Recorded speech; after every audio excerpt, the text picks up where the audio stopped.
I drank too much seltzer before starting this.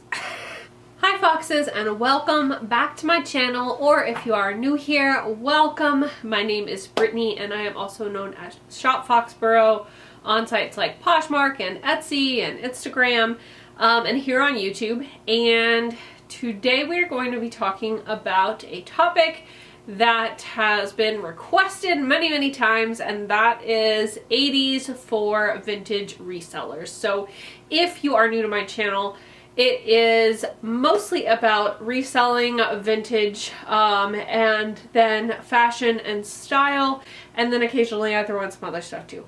But mostly it's about selling vintage on modern marketplaces like Etsy or eBay or Poshmark. So if that sounds interesting to you, please do make sure that you hit the subscribe button before you head off of this video. And if you end up liking this video, then I would definitely appreciate a thumbs up.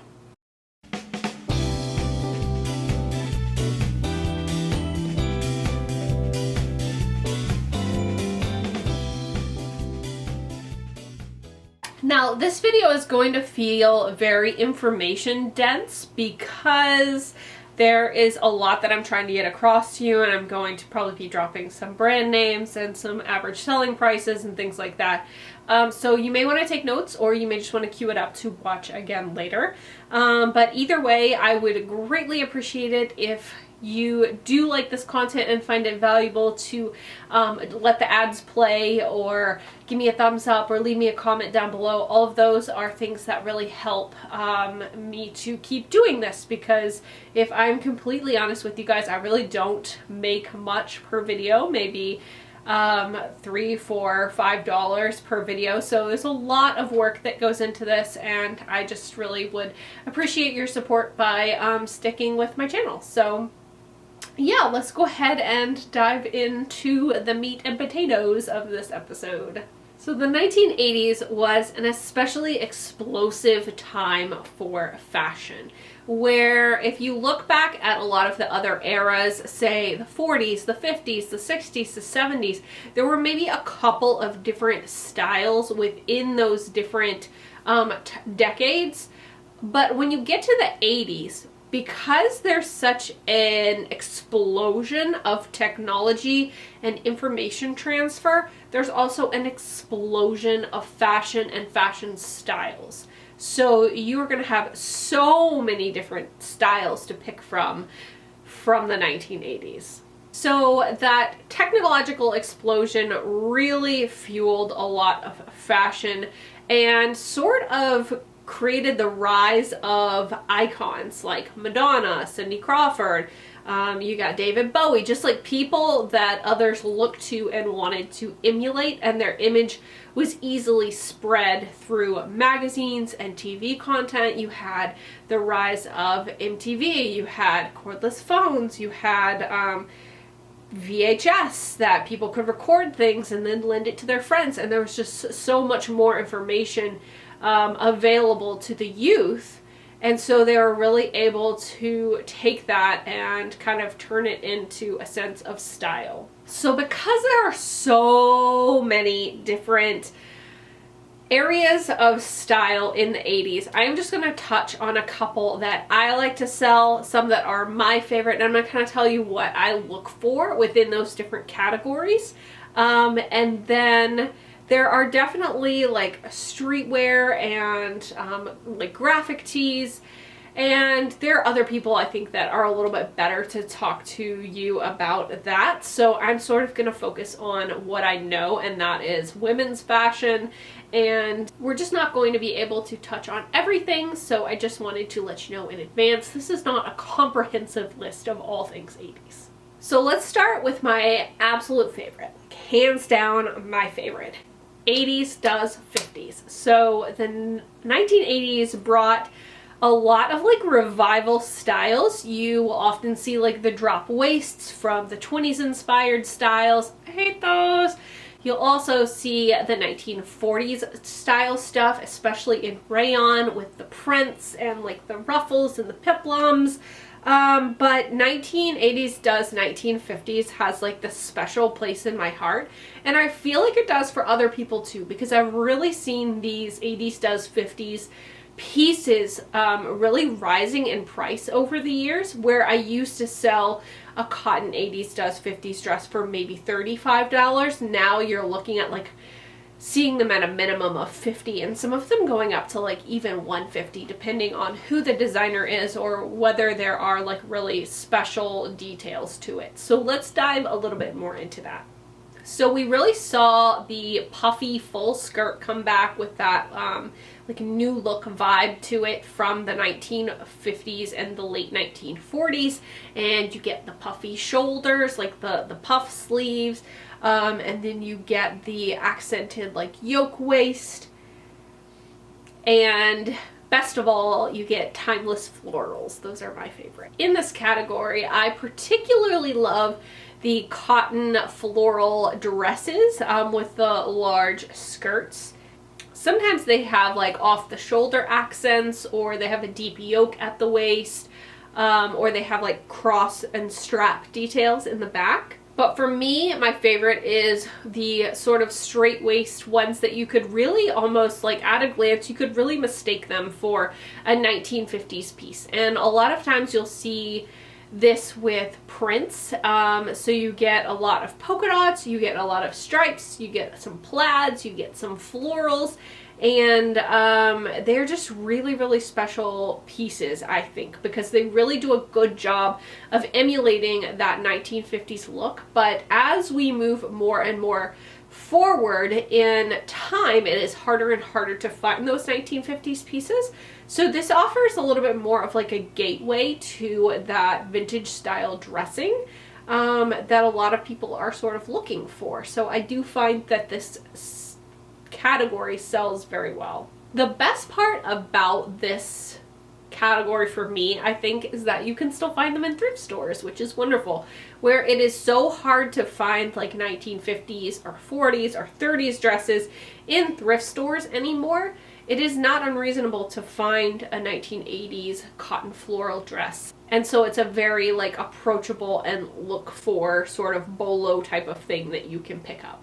Now let's talk about the vintage / Edwardian revival of the 1980s, because this style is really seeing a comeback when you look at cottagecore, when you look at light academia, when you look at romantic styles that we're really seeing like blossom on sites like Instagram, and people are sort of Googling and searching for those keywords. This sort of Victorian revival, this romantic style, is definitely seeing a boost in sales. So this style was really brought into vogue in the 1970s, and you kind of see that with Gunny Sacks and their New Romantics line, and you'll see a lot of the high collars and like the sheer lace bodices. But it really continued into the 1980s, and you can certainly find a lot of those pieces that are from the 1980s as well. And while they don't sell at as high a price as the 1970s ones do, I would still say that it's a pretty solid and sure sell if you find that Victorian look. So some of the things that you're going to want to look for are the high neckline. A lot of times it will button at the back of the neck, or it will have buttons coming down the front. You might have a V yoke here in the front that is like a lace panel. There's a lot of like ruffles. There's Swiss dots, which are like tiny little dots set into mesh or lace. Button backs are another thing that you can look for. Don't ask me how you're supposed to like button up your own back, but they are beautiful, and I do really enjoy picking up button back items. And then of course you want to look for black and cream, and then any of the like lighter pastel colors can be really great too. I have a little bit harder time moving anything that's like a really bold print in this style. I think because it's just so much, like if you have a plaid and then it's got a high neck and then there's ruffles, it's like, it can be very overwhelming to the eye. So you have to be kind of discerning with picking that sort of thing up.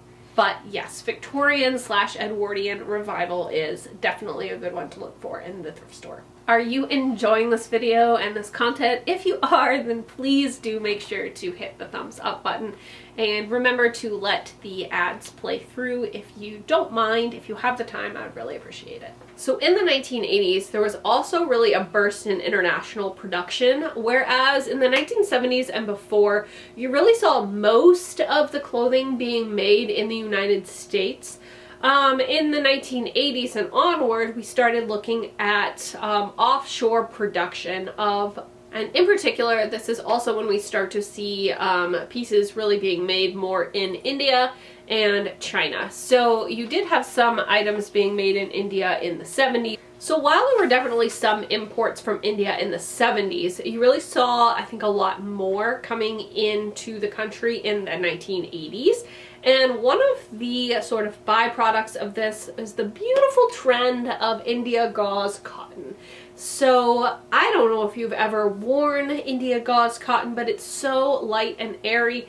A lot of times it will be almost like multiple layers of ultra thin cotton, or it will be just like a really boldly printed, colorful, lightweight cotton, and it's also relatively durable. So you will sort of see these examples still in thrift stores, which makes it another great piece to pick up because it is a very desirable style. So you'll see things like broomstick skirts, caftans, muumuus, and dresses, and all of those are really great pickups. I will say for sure that the cotton gauze is worth more than the rayon gauze, but both of them are ultimately good pickups and good styles as long as the print is bold and beautiful and sort of has the look to it. So bold florals, bright colors, and just like eye-popping patterns are kind of what you're looking for. And some of the brands who really did this well, and their examples can sell for a lot of money, are Adini, Anoki, and Fool. And those are three that I would say if you see them out and it's an affordable pickup for you, definitely do pick those up. The 70s pieces from those brands are going to be worth substantially more money, but the 1980s pieces are having their moment too, and the better the print, the less the era matters. So those pieces are going to sell from around $30 to $150, really depending on like what type of piece you've come across. On that note, do look out for like ethnic and worldly styles from brands like Express, which was founded in 1980, and also souvenir pieces like the embroidered Mexican dresses and other pieces that might be unique and have come from like Caribbean countries, because cruising and cruises were a very popular form of vacation in the 1980s, so you might be able to find some very nice pieces that were made as souvenir pieces in the 1980s but look really fantastic today. So, alright, now let's talk about how the 1980s turned denim into an everyday fabric. In the 1980s, you really start to see denim turn into so many different things. So you'll see it in overalls, you see it in dresses, you'll see it in jumpers and pinafores, and just like so much was done with denim in the 1980s. And I think the 1980s was just like this insane phase of like experimentation with denim. So for me, I really think that denim from the 1980s is like bread and butter. It's just stuff that you always want to stock when you can, whether you like to sell jeans or whether you like to sell, you know, zip front pinafores or button front, or, you know, just skirts or whatever. I really think that 1980s denim is something that is readily accessible and it's sort of like a bread and butter item for vintage sellers. Now we're going to talk about sort of like the sex appeal of the 1980s. So you had all of these different pop stars, and you saw a lot of their styles sort of translate into the everyday fashion of teens and women in the 1980s, and a lot of that kind of showed through with things like catsuits and, you know, Victoria's Secret items, bodycon items, short shorts, mini dresses, crop tops, you name it. The 80s had it. So for these items, I would say just look for items that are obvious pickups that you fall in love with instantly and you're just like, yes, I can't wait to put this in my closet or my store because it is just so fabulous. For me, catsuits are almost always a pickup, as is gold label Victoria's Secret. If you don't know what that label looks like, I'll put that up here. And with all the others, I really just think about whether or not it would translate to the modern day. So if you go onto Urban Outfitters website and you search their going out dresses or their going out items, that's sort of like, use that kind of inspiration as the guidelines for, is this still going to be trendy? Like, is someone going to be looking for this, or would a buyer for one of these major stores look at this and be like, yeah, we could just like pop that on our racks and we wouldn't even have to rework it. That's sort of what I look for when it comes to the sexy items from this era. So if other retailers are selling similar things, then that's sort of the type of thing that I would like to be picking up and offering the sustainable purchase to the fast fashion purchase. Now, don't tell anyone this, but I think the 1980s might have had a sweater fetish. People took sweaters to the next level in the 1980s. So let's not make the mistake of thinking that every sweater from the 1980s is great, because it's not.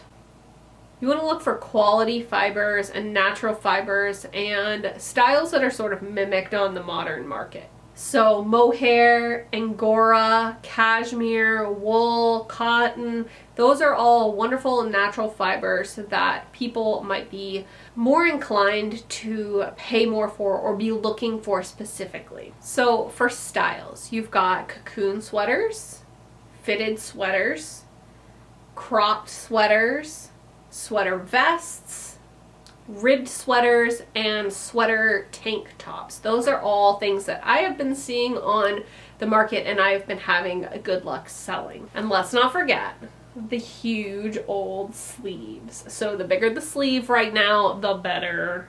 And let's not forget how much the 1980s loved embellishments. Oh, so many embellishments. But if you want a quick flip, I mean, there's a market for everything, but if you want a quick flip, just make sure that it's tasteful. That's all I have to say on that. Okay, I've been talking for a really long time. So, have you hit the thumbs up button yet? Please do it. And subscribe too, because we're already this far in, so clearly you're getting something out of this video, right? Alright, so I'm going to talk about one more topic, and then if this is like interesting to you and you love vintage fashion, you want to know more about this type of stuff, and you think that I should do one of these videos except with like accessories from the 80s, then drop me a comment down below and let me know, because that is something that I am open to doing, and I just could not cram it all into this video because it's already really long. So my last topic of things I like to pick up that I think you should probably also pick up is just jumpsuits. Straight up, just jumpsuits. Coveralls, overalls, jumpsuits, boiler suits, rompers, you name it, I'm on it. The world cannot get enough of jumpsuits and I'm here for it. Are they difficult to pee in? Yes. Do we care? No. I can pretty solidly say to pick up pretty much any item you find in this category, because I have seen these prices skyrocket over the last 2 years. And when I did a search on Etsy for jumpsuits the other night, the average selling price was over $50. And I rarely see a piece below $40 anymore. It's just like, it just doesn't really happen. So florals, polka dots, wide leg, tapered leg, Spanx style, denim, everything. All jumpsuits. All jumpsuits are game. All jumpsuits all the time. That's what I have to say. So you have made it. You have made it to the end of this video. You have made it to the end of AD's miniature introductory fashion school class. So if you like this video, I do have another one. Can you believe that? Another one. It's not as engaging as this one, but it is on 90s fashion, and I will link that up here or add it to the end or whatever, so you can watch that next. And yeah, just let me know one thing down below that you learned from this video, or if you liked it, or if you have any comments. I did get a comment on my 80s video that said they wish that I had put in more photos, so I tried to put in more photos with this video, and I hope that it was helpful. And I am really tired of talking, so I'm gonna go now. Don't forget to give me a thumbs up, hit the subscribe button, and I will see you later. Bye.